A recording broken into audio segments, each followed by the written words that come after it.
Տիկին Գալյան, մի քանի հարցեր ունեմ ձեզ ուղղված։ Առաջին հարցս դա համաներման հետ կապված է։ Արդյոք, եթե չեմ սխալվում, 7 տարի ավել է համաներում չկա Հայաստանի Հանրապետությունում։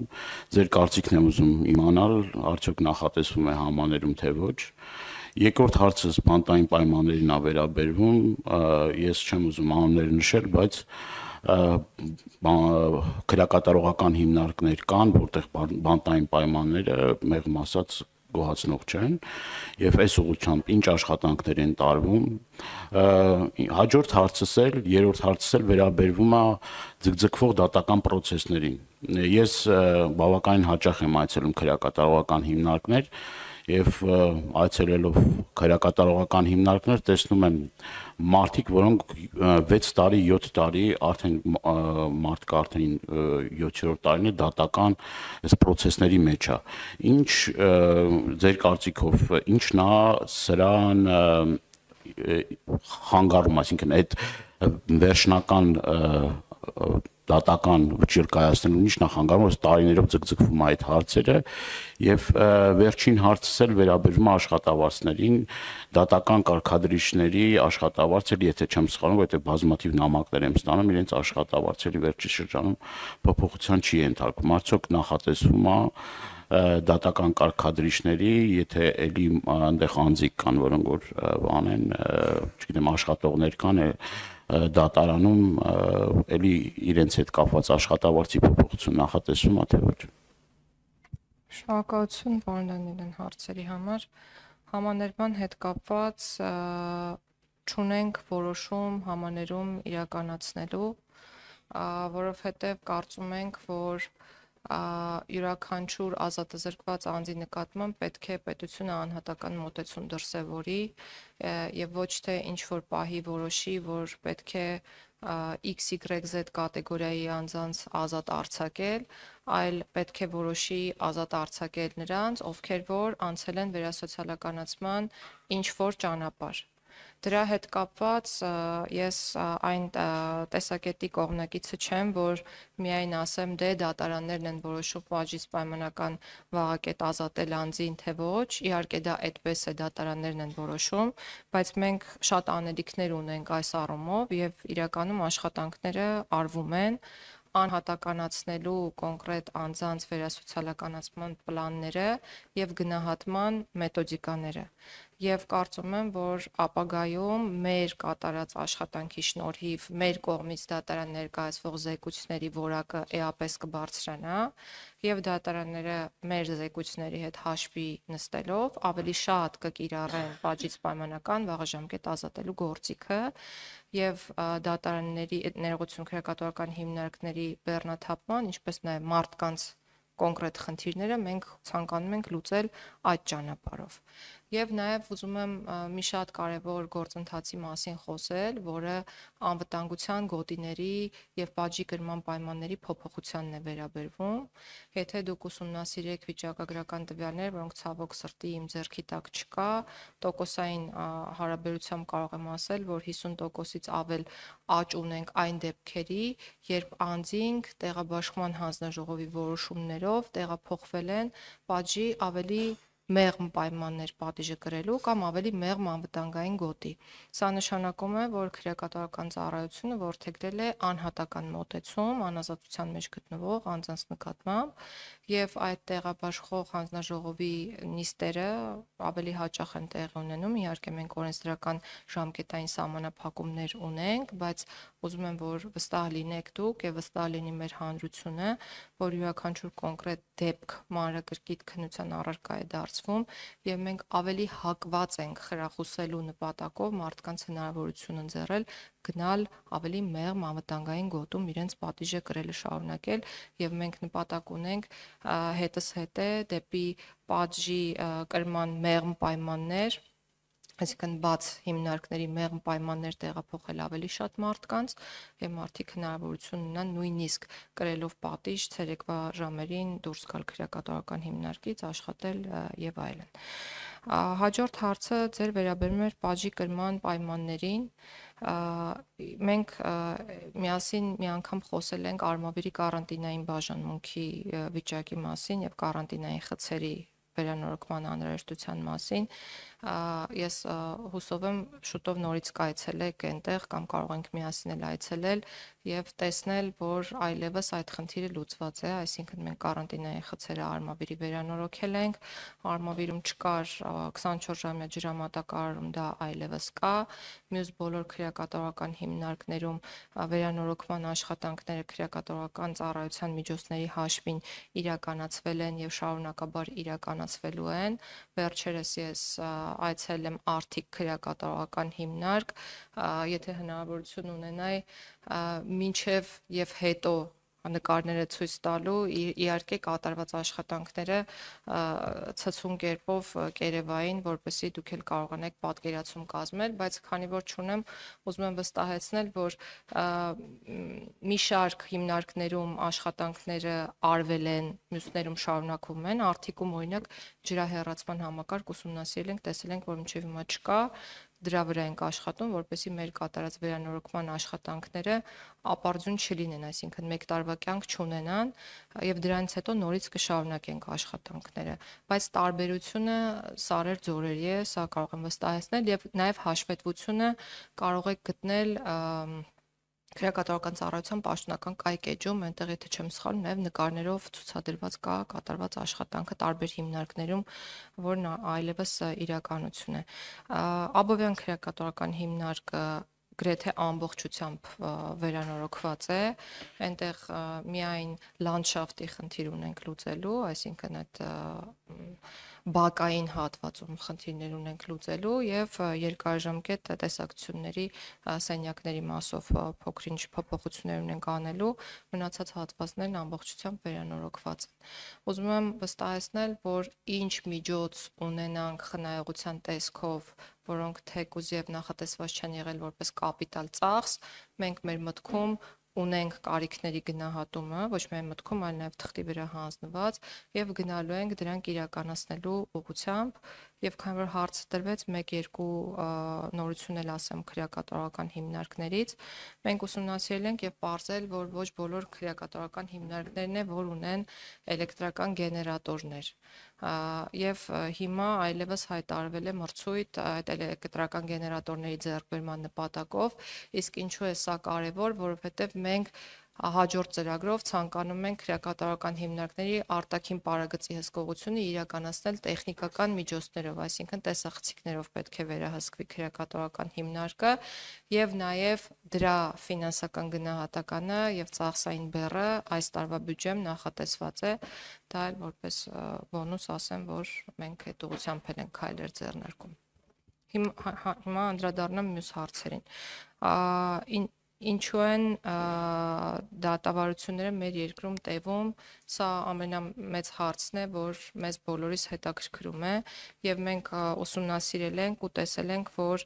1700-ից ավել կալանավորներից 10 կալանավորի 10-ից 15 կալանավորի դեպքում է, որ 5-ից ավել տարի են նրանք գտնվում կալանքի տակ, ինչը էլի շատ վատ է։ Ես այնպես չի որ թվերը նշում եմ արդարացնելու համար, որ նորմալ է, որ մարդիկ կալանքի տակ գտնվեն, ինչ ենք մենք անում։ Բազմաթիվ նախագծեր ունենք։ Նախ առաջնահերթ մենք գնալու ենք յուրաքանչյուր կոնկրետ դատավարության համար կոնկրետ դատավարական ժամկետ սահմանելու ճանապարհով։ Քրեական գործերով դա լինելու է 1 տարին,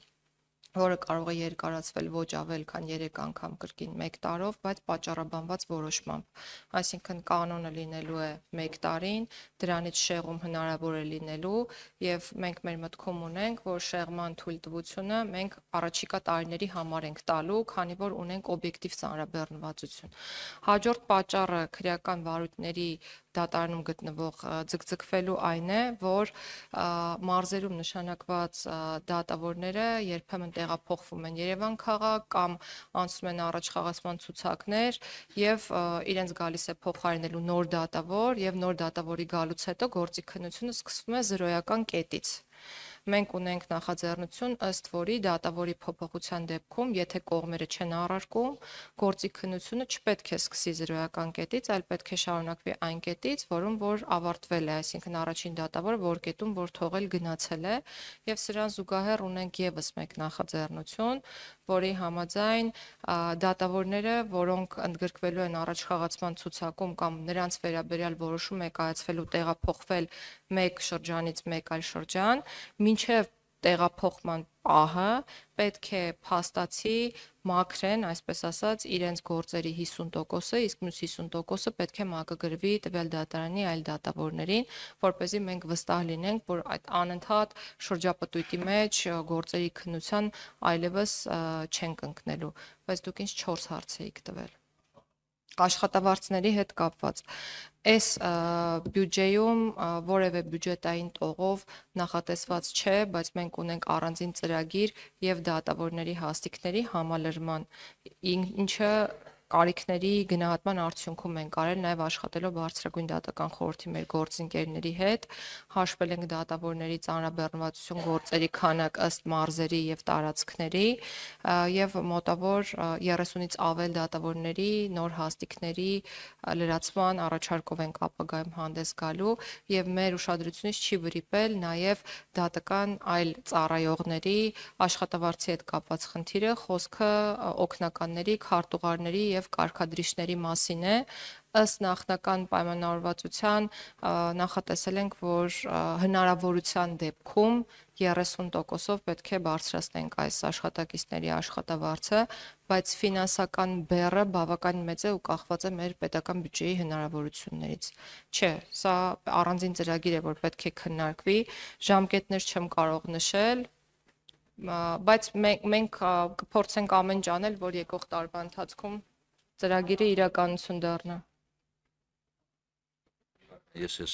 արձագանք եղել է, թե չէ։ Չի եղել արձագանք։ Շատ բարի։ Խնդրեմ։ Խնդրեմ Տիկին Գալյան կներեք։ Տիկին Գալյան, եւս երկու հարց ունեմ, ինձ տենց մի նայեք, Տիկին Գալյանը երկարապատասխանում է, իմ խնդիրը չի։ Ես իմ արձագանքի իրավունքից պիտի օգտվեմ, ես Պարոն Դանիելյան, դուք ունեք ձեր արձագանքի իրավունքը, ոչ ոք այդ իրավունքի չի զրկվելու։ Այո, եւ նայելու իրավունք, այո։ Գիտեք նախագահ դերը հեշտ է, նոր մեղադրում են նրա մեջ, որ ընդդիմության ավելի շատ ժամանակ են տալի, քան իշխանական падգամավորներին։ Խնդրեմ։ Մեղադրում ակնհայտ ինձ ընդհատում է։ Տեսեք, ակնհայտ դրականություն են տեսնում։ Խնդրեմ, պարոն Դանիել։ Տիկին Գալյան, անչափ կարևոր է աշխատավարձների հարցը եւ ոչ թե պիտի այդ խոստումների բանով լինի, այլ հստակ պիտի աշխատավարձները բարձրացվեն, որովհետեւ երկար ժամանակ չեն բարձրացվել մարդկանց աշխատավարձը այդ մեկ։ Դուք խոսեցիք անձնական տվյալների գաղտնիության մասին, բայց վերջին տարիների ընթացքում մենք տեսնում ենք ինչպիսի այսպես գոտկատեղից ներքև հարվածներ են լինում եւ տարբեր տեսանյութեր են հրապարակվում, համացանցում, կապ չունի մարդը ընդդիմադիր է, իշխանական է եւ այլը, չգիտեմ, բայց այստեղ շատ լուրջ խնդիր կա եւ կարծում եմ, որ քրեորեն պատժելի արարքը պետք է անպայման կիրառվի եւ մեղավորները պետք է պատժվեն եւ մեր հայրենակիցները իրավունք ունեն գաղտնիության եւ անձնական կյանքի, չգիտեմ, տարբեր դրվագներ չհրապարակելու։ Այս հարցով կարծեք թե որևէ մի աշխատանք չի արվում։ Երկրորդ հարցը էլ հետեւյալն է։ Խնդրում հստակ պատասխանեք։ Ենթադրյալ մեղավոր անձը ոնց է լինում, որ իշխանական, մեծ իշխանական շրջանակների մարդուն կիրառվում է այլընտրանքային խափանման միջոց, վարչական հսկողություն, այլ մեղմացուցիչ միջոցներ, իսկ ակնհայտ մարդ, ընդդիմադիր հայացքներ ունեցող մարդը, այդ թվում այսօր նաև իմ դա համոզմունքն է, որ ունենք Կին Քաղբանտարկյալ, Լիդիա Մանտաշյանը, Սրբազաներ եւ այլն, այդ մարդկանց խափանման միջոցի հարցը կարծեք թե որոշվում է, որ բանտային կալանք պետք է լինի։ Այս երկակի ստանդարտները Հայաստանի Հանրապետությունում ի վերջո ակնհայտ է, էլի դա չեն կարող էլի բան անենք, ասենք չէ, տենց չի։ Մեր գործընկեր Արտուր Սարգսյանի պահով, այսինքն սա չի կարելի նման ձևով երկակի ստանդարտներով առաջնորդվել եւ ի վերջո ես ուզում ձեր հստակ գնահատականը լսել այս մի քանի հարցերի վերաբերյալ։ Շնորհակալություն։